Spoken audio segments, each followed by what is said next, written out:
Guys, 10.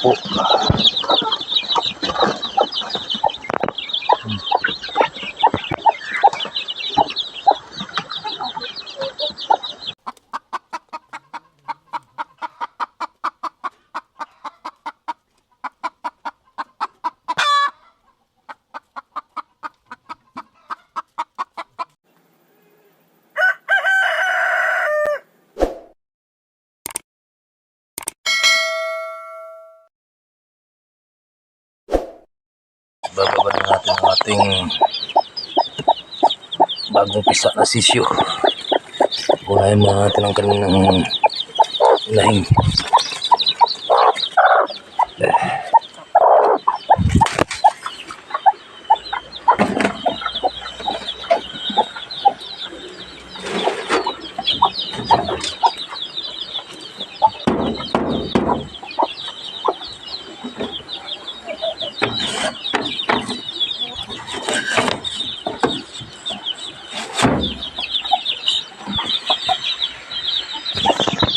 Ayan na sila guys, 10.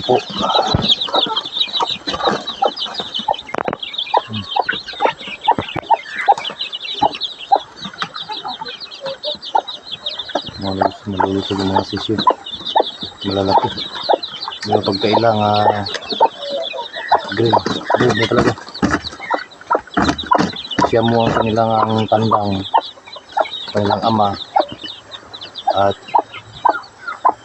istisa naman tong ating inahing.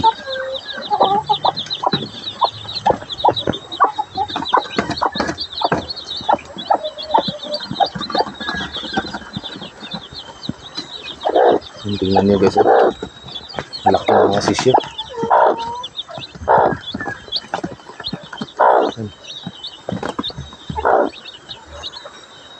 Namaya na natin na yung lagyan ng pagkain.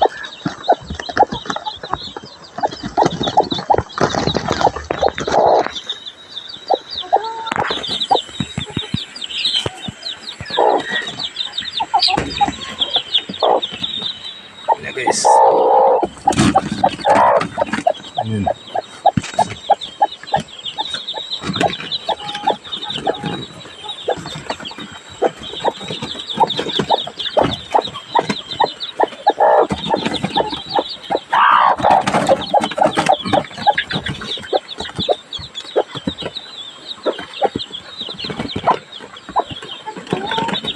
nalagyan ko ng bato ang gilid ng mga sako kasi baka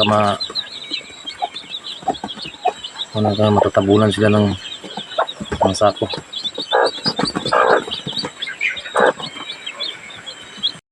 Ayan guys, tapos ko na rin nilagyan ng ng sako ang magkabilang gilid ng kulungan. Isang purpose ko dito, hindi lang na ginawan yung mga sisyo kasi dito naman yung kanilang inahin. Ang purpose ko talaga dito para hindi sila mababasa ng ulan, kasi pag umuulan ng malakas, nasabayan ng hangin, pumapasok talaga yung mga ulan dyan sa loob, mababasa yung mga sisyo natin. Yan, pag mababasa ang mga sisyo natin, talagang kakasakit, masisilan kasi mga sisyo sa mga ulan.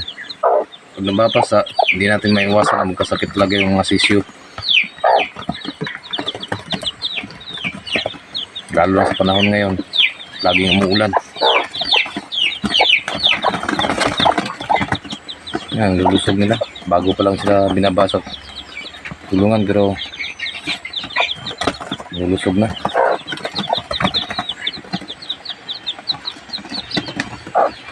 Yan, maraming salamat sa panonood guys, at huwag kalimutang mag-subscribe at paki-like na rin ng ating videos and share, at huwag kalimutan pindot ng button notification bell para updated kayo sa video na aking i-upload.